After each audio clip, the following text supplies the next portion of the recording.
Hey student, welcome to my YouTube channel. तो आज अपन इस टॉपिक इस लेक्चर में बात करने वाले रेस्पिरेटरी के एक टॉपिक के बारे में जिसका नाम है एक्सचेंज ऑफ द गैसेस। गैसों का आदान प्रदान कैसे होता है, पूरे पूरे प्रोसेस को अपन कंप्लीटली देखेंगे। अब और अपन इस लेक्चर में बात करेंगे कौन कौन सी गैसेज होती है जिसका आदान प्रदान होता है, एक्सचेंज ऑफ द गैसेस होती है। और अपन बात करेंगे जो रेस्पिरेशन होता है यानी कि जो श्वसन होता है वो कितने प्रकार का होता है, रेस्पिरेशन के टाइप्स की अपन बात करेंगे। तो और पार्शियल प्रेशर के ऊपर अपन बात करेंगे। जो आंशिक दाब होता है, पार्शियल प्रेशर क्या होता है और पार्शियल प्रेशर जो ग्रेडियंट बनती है वो क्या होती है अपन बात करेंगे। ठीक है, तो अब अपन इस लेक्चर में बात करने वाले हैं जो कि एक्सचेंज ऑफ द गैसेस। तो इससे पहले अपन बात करेंगे जो रेस्पिरेशन होता है क्या होता है। रेस्पिरेशन जो श्वसन होता है कितने प्रकार का होता है। तो रेस्पिरेशन बेसिकली क्या होता है, टू टाइप्स का होता है। एक होता है इंटरनल रेस्पिरेशन और एक होता है एक्सटर्नल रेस्पिरेशन यानी कि आंतरिक और बाह्य श्वसन। ठीक है, अब आंतरिक श्वसन क्या होता है, बाह्य श्वसन क्या होता है, यानी कि इंटरनल रेस्पिरेशन और एक्सटर्नल रेस्पिरेशन क्या होता है उसकी अपन बात करते हैं। तो जो एक्सटर्नल रेस्पिरेशन होता है वो बेसिकली क्या होता है, एल्वियोली यानी कि कोशिकाएं होती है। पहले अपन बात करते हैं जो मेनली होता है गैसों का एक्सचेंज यानी कि एक्सचेंज ऑफ द गैसेज वो क्या होती है, कार्बन डाइऑक्साइड तथा ऑक्सीजन होती है। क्योंकि इनर गैसेज हो गई और नाइट्रोजन गैसेज भी होती है। इनर गैस तथा नाइट्रोजन गैसेज अदर गैसेज होती है, उनका क्या होता है अपने आप ही रेस्पिरेशन हो जाता है। उसमें कुछ पार्शियल प्रेशर वगैरह किसी की प्रेशर की ग्रेडियंट की नीड नहीं होती है। अब जो ऑक्सीजन तथा कार्बन डाइऑक्साइड का जो एक्सचेंज होता है गैसों का, उनके लिए पार्शियल प्रेशर क्या होता है, इंपॉर्टेंट होता है। इसलिए अपन जो mainly exchange of the gases में बात करेंगे वो कौन सी करेंगे, O2 एंड CO2, ऑक्सीजन तथा कार्बन डाइऑक्साइड की बात करेंगे। अदर गैसेज होते हैं उनका अपन बात नहीं करेंगे। ठीक है, अब अपन बात करेंगे ऑक्सीजन तथा कार्बन डाइऑक्साइड। जो ऑक्सीजन होती है उसको तो अपन ह्यूमन बॉडी में क्या करते हैं, इनहेल करते हैं यानी कि इनहेल करते हैं। और कार्बन डाइऑक्साइड को क्या करते हैं, सो अपन सांस के थ्रू, श्वसन के थ्रू अपन कौन सी गैस अंदर लेते हैं ह्यूमन बॉडी में, मानव शरीर में ऑक्सीजन लेते हैं और कार्बन डाइऑक्साइड को अपन बॉडी से एक्सक्रीट आउट करते हैं यानी कि छोड़ देते हैं। ठीक है, उसमें वेस्ट प्रोडक्ट भी होते हैं जो कि अपन बॉडी से बाहर निकाल देते हैं। अब अपन बात करते हैं जो रेस्पिरेशन होता है, श्वसन के प्रकार कितने होते हैं। तो मेनली जो श्वसन होता है दो प्रकार का होता है, एक तो है इंटरनल रेस्पिरेशन और एक होता है एक्सटर्नल रेस्पिरेशन यानी कि आंतरिक श्वसन, एक बाह्य श्वसन। अब बाह्य श्वसन क्या होता है पहले अपन बात करते हैं। तो देखिए बाह्य श्वसन क्या होता है कि जब जो गैसों का एक्सचेंज होता है, तो exchange of the gases take place between alveoli and blood यानी कि जो एल्वियोली ये होगी कुपिकाएं तथा ये यहाँ पे हो जाएगी ब्लड। ठीक है, ब्लड कैसे हो जाएगा अपन दूसरा डायग्राम बनाएंगे उसमें अपन बात कर लेंगे। ठीक है, अब क्या होता है एल्वियोली तथा ब्लड। अब यहाँ पे अपन बात करते हैं कैपिलरीज होती है। क्या होती है, कैपिलरीज होती है। तो देखिए ये वाला अपन डायग्राम के थ्रू समझते हैं, ये वाला डायग्राम। ठीक है, अब ये क्या होता है, लंग्स। लंग्स यानी क्या होगी, एल्वियोली। और ये क्या होता है, हार्ट। हार्ट में ये यहाँ पे क्या आ जाएगी, कैपिलरीज आती है। क्या होती है, कैपिलरीज होती है। अब लंग्स तथा कैपिलरीज के बीच में ऑक्सीजन यहाँ पे आ गई और CO2 यहाँ से बाहर भी जाएगी वेस्ट प्रोडक्ट के साथ में। अब जो लंग्स तथा यानी कि एल्वियोली तथा कैपिलरीज के बीच में जो गैसों का आदान प्रदान होता है उसको अपन कहते हैं एक्सटर्नल रेस्पिरेशन यानी कि बाह्य श्वसन कहते हैं। समझ में आया, तो क्या होगा लंग्स यानी देखिए डायग्राम वापिस अपन बना के बताते हैं। तो देखिए ये वाला डायग्राम, ये वाला। ठीक है, अब ये क्या हो जाएगा लंग्स, ये क्या लंग्स यानी कि एल्वियोली। अब ये क्या हो गया हार्ट और ये क्या हो गया टिश्यू, ह्यूमन बॉडी। ठीक है, अब क्या हो जाएगा यहाँ से जो गैसों का आदान प्रदान होगी यहाँ पे क्या होती है, कैपिलरीज होती है। ठीक है, अब कैपिलरीज की होगी तो यहाँ पे क्या होगा, ऑक्सीजन तो कैपिलरीज के अंदर वगैरह आएगी और जो कार्बन डाइऑक्साइड होती है कैपिलरीज से वापस लंग्स में जाएगी। क्योंकि वेस्ट प्रोडक्ट होता है, वेस्ट प्रोडक्ट यहाँ से लंग्स में जाएगा, वापस फिल्टर होकर के वापस ऑक्सीजन आ जाएगी। ठीक है, अब ये जो यहाँ पे जो गैस का आदान प्रदान होता है ना एल्वियोली तथा कैपिलरीज के बीच में, उसको कहते हैं एक्सटर्नल रेस्पिरेशन। और अपन फिर बात करते हैं इंटरनल रेस्पिरेशन के बारे में, आंतरिक श्वसन। आंतरिक श्वसन क्या होता है कि जो कैपिलरीज, मेम्ब्रेन तथा टिश्यू के बीच में, अब यहाँ पे कैपिलरीज हो गई, यहाँ पे क्या हो जाएगी कैपिलरीज। देखिए ये वाली यहाँ पे कैपिलरीज हो जाएगी। ठीक है, अब कैपिलरीज तथा टिश्यू, ये क्या हो गया टिश्यू। टिश्यू कैपिलरीज तथा टिश्यू के बीच में जो गैसों का आदान प्रदान होता है उसको अपन कहते हैं इंटरनल रेस्पिरेशन। क्या हो जाएगा, इंटरनल रेस्पिरेशन। ठीक है, ये वाला अपने पास हो जाएगा इंटरनल रेस्पिरेशन, ये वाली। ठीक है, अक्रॉस द रेस्पिरेशन। ठीक है, ये वाला हो गया अपने पास में एक्सटर्नल,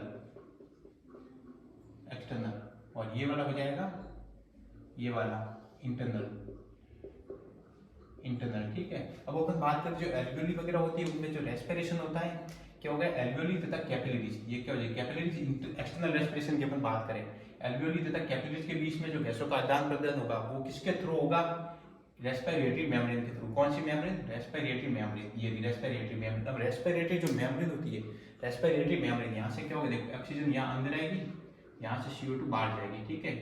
अब जो अपन बात करते हैं जो रेस्पिरेटरी मेम्ब्रेन होती है, रेस्पिरेटरी मेम्ब्रेन दो लेयर से मिलकर बनी होती है। एक तो उसके अंदर होती है एल्वियोलर एपिथेलियम, जो एल्वियोली होती है उसकी एपिथेलियम होती है, और दूसरी क्या होती है जो कैपिलरीज होती है उसकी क्या होती है एंडोथेलियम होती है। तो देख ये वाली जो कैपिलरीज होती है उसकी क्या होती है एंडोथेलियम, दोनों लेयर मिलकर के क्या बनाती है रेस्पिरेटरी मेम्ब्रेन। अब जो गैसों का आदान प्रदान होता है एल्वियोली तथा कैपिलरीज के बीच में, तो किसके थ्रू होता है? रेस्पिरेटरी मेम्ब्रेन के थ्रू होता है। फिर अपन बात करते हैं इंटरनल रेस्पिरेशन। इंटरनल रेस्पिरेशन अपने बात की कैपिलरीज तथा टिश्यू के बीच में। कैपिलरीज ये देखिए, कैपिलरीज मेम्ब्रेन, ये कैपिलरीज मेम्ब्रेन, ये देखिए कैपिलरीज मेम्ब्रेन तथा टिश्यू के बीच में। कैपिलरीज मेम्ब्रेन यहाँ से CO2 बाहर निकालेगी, ऑक्सीजन, क्योंकि ऑक्सीजनेटेड ब्लड है तो ऑक्सीजन अपन टिश्यू में जाएगी, और अदर जो पार्ट होते हैं बॉडी के वहाँ पर ये सर्कुलेट हो जाएगी, ठीक है। अब यहाँ से कार्बन डाइऑक्साइड वापस बाहर निकाल देंगे, वेस्ट प्रोडक्ट है, ऑक्सीजन अपन ने ले ली। तो ये जो रेस्पिरेशन होता है उसको अपन कहते हैं इंटरनल रेस्पिरेशन। कौन सा हो जाएगा? Internal respiration. अब अपन बात करते हैं जो भी यहाँ पे जो रेस्पिरेशन हो रहा है कौन से प्रोसेस के थ्रू होता है उसकी अपन बात करते हैं, वेरी इंपॉर्टेंट है। जो रेस्पिरेशन हो रहा है कौन से प्रोसेस के थ्रू होता है? डिफ्यूजन के थ्रू होता है। किसके थ्रू होता है? डिफ्यूजन के थ्रू होता है। अब डिफ्यूजन क्या होता है कि अपन बात करें जो कोई भी सब्सटेंस होता है, क्या होता है, कोई सब्सटेंस होता है हाई कंसंट्रेशन से लो कंसंट्रेशन में अगर ट्रांसपोर्ट होता है तो उसको अपन कहते हैं डिफ्यूजन। यानी कि जो कोई भी सब्सटेंस हो गया, ये वाले सब्सटेंस हो गए हाई कंसंट्रेशन से लो कंसंट्रेशन में अगर मूवमेंट कर रहा है उसको अपन कहते हैं डिफ्यूजन। क्या कहते हैं? डिफ्यूजन। अब जो रेस्पिरेशन होता है वो किसके थ्रू होता है? डिफ्यूजन के थ्रू होता है। जो रेस्पिरेशन होता है कंप्लीटली किसके थ्रू होता है? डिफ्यूजन के थ्रू। अब इसके बाद अपन बात करने वाले पार्शियल प्रेशर के बारे में। अब पार्शियल प्रेशर क्या, तो आंशिक दाब क्या होता है उसकी अपन बात करेंगे। जो मिक्सचर होता है गैसों का, कि अपन बात करते हैं जितने भी गैसों का मिक्सचर होता है तो उसमें जो पार्टिकुलर गैस होती है उसके द्वारा जो दाब लगाया जाता है ना उसको अपन कहते हैं आंशिक दाब। क्या हो जाएगा? आंशिक दाब। उसमें दो प्रकार के दाब की बात करेंगे। ऑक्सीजन का आंशिक दाब जिसको PO2 करते हैं, और जो कार्बन डाइऑक्साइड का आंशिक दाब उसको PCO2 के थ्रू अपन रिप्रेजेंट करते हैं। दाब के बारे में जो आंशिक दाब के तो उसकी अपन बात करेंगे। और जो प्रेशर ग्रेडियंट यानी कि अब ये देखिए प्रेशर ग्रेडियंट क्या होता है उसकी अपन बात करेंगे। अब जो गैसों का एक्सचेंज होता है वो किसके थ्रू होता है? पार्शियल दाब के थ्रू, यानी कि प्रेशर ग्रेडियंट के थ्रू होता है। पार्शियल दाब के तो उसकी अपन बात करते हैं तो पार्शियल का मिक्सचर होता है, ये बहुत सारी गैसों की O2 CO2 O2 CO2, ठीक है। और इसमें क्या होता है एक पार्टिकुलर गैस के द्वारा जो दाब लगाया जाता है उस मिक्सचर में उसको कहते हैं पार्शियल प्रेशर। एक क्या होता है जो गैसों का मिक्सचर होता है उसमें जो पार्टिकुलर गैस के द्वारा जो मिक्सचर पे दाब लगाया जाता है उसको अपन कहते हैं पार्शियल प्रेशर, यानी कि आंशिक दाब। तो आंशिक दाब को अपन कार्बन डाइऑक्साइड तथा CO2 के लिए अलग अलग लिखते हैं। तो ऑक्सीजन के लिए PO2 के थ्रू लिखते हैं और CO2 के लिए PCO2 के रूप में लिखते हैं। Partial pressure of CO2, partial pressure of O2। तो इसकी डेफिनेशन की बात करते हैं, pressure extend by the individual gas in the mixture of gases. जो मिक्सचर में पार्टिकुलर गैस के द्वारा जो प्रेशर लगाया जाता है उसको अपन कहते हैं पार्शियल प्रेशर, ठीक है। फिर अपन बात करते हैं प्रेशर ग्रेडियंट के बारे में। प्रेशर ग्रेडियंट क्या होती है उसकी अपन बात करते हैं। और प्रेशर ग्रेडियंट क्या होती है? दो गैसों के आंशिक दाब के डिफरेंस को क्या कहते हैं? Pressure gradient. यानी कि दो गैसों का आंशिक दाब, यानी कि ये क्या हो गई अपने पास में एल्वियोली हो गई, एल्वियोली और यहाँ पे क्या होती है कैपिलरीज, ठीक है। अब दोनों यहाँ पे CO2 इसका CO2, दोनों गैसों का आंशिक दाब क्या होगा? यानी कि पार्शियल प्रेशर क्या होगा? चेंज होगा। अब दोनों के बीच में जो डिफरेंस होगा पार्शियल प्रेशर उसको अपन कहते हैं प्रेशर ग्रेडियंट। क्या होती है? Pressure gradient. अब प्रेशर ग्रेडियंट के थ्रू क्या होता है? गैसों का एक्सचेंज होता है, ठीक है। इसके कितना पार्शियल प्रेशर उसके अपन बात करेंगे। जो एल्वियोली होती है वहाँ पे कितना पार्शियल प्रेशर होता है, पल्मोनरी कैपिलरी होती है वहाँ पे कितना होता है, टिश्यू होता है वहाँ पे कितना होता है, anterior and of the capillary. जो कैपिलरीज होती है उसका जो एंड होता है ना, ये जो कैपिलरी जार है उसका जो लास्ट टर्मिनल एंड होगा उसको कहते हैं arterial end of the capillaries. Capillaries का जो आर्टीरियल एंड होता है उसको अपन कहते हैं, ठीक है। अब अपन बात करते हैं पार्टिकुलर कंडीशन होती है, पार्टिकुलर कंडीशन रेस्पिरेटरी सिस्टम में एक्सचेंज ऑफ द गैसेस में, वहाँ पे पार्शियल प्रेशर कितना होता है, कौन सी गैसेस का कितना होता है, कार्बन डाइऑक्साइड तथा CO2 का पार्टिकुलर कितना, उसके अपन बात करते हैं। तो देखिए यहाँ पे अपन फर्स्ट बात करते हैं एटमॉस्फेयर। ये क्या हो जाएगा? Atmospheric air. जो एटमॉस्फेयर होता है वहाँ पे कितना होता है पार्शियल प्रेशर, ये हो जाएगा ऑक्सीजन का और ये हो जाएगा CO2 का। अब पार्शियल प्रेशर एटमॉस्फेयर में कितना होता है 9 mm ऑफ Hg, कितना होता है 159 mm ऑफ Hg एटमॉस्फेयर में ऑक्सीजन का। और कार्बन डाइऑक्साइड का कितना होता है 0.3 mm ऑफ Hg, कितना होता है 0.3 mm ऑफ Hg के कार्बन डाइऑक्साइड का पार्शियल प्रेशर एटमॉस्फेरिक एयर में। फिर अपन बात करते हैं सेकेंड कंडीशन में, तो एल्वियोली में। अब कहाँ पे आ गए? एल्वियोली में। एल्वियोली में कार्बन डाइऑक्साइड का कितना होता है? 40 mm ऑफ Hg और ऑक्सीजन 104 mm ऑफ Hg होता है। अब फिर अपन बात करते हैं पल्मोनरी कैपिलरीज।